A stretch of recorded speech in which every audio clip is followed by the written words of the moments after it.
bebasan kaya ngenteni udan ning mangsa ketiga.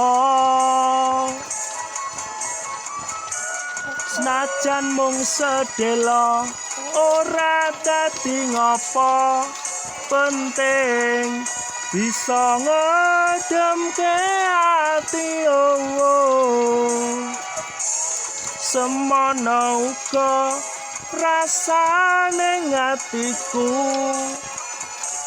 mung tansah nunggu tekamu. Ra krasa setahun kowe ninggal aku, kangen ning atiku.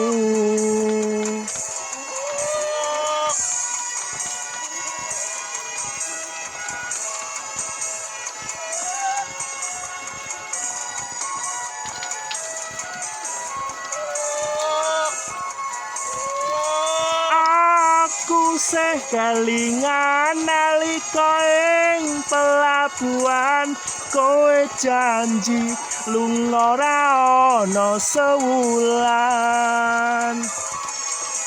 Nanging saiki wis luwih janji, nyatane kowe ora bali-bali. Neng pelabuhan Tanjung Mas kene, biyen aku ngeterke kowe.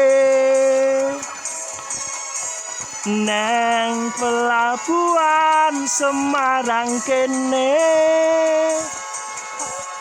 aku tansah ngenteni kowe.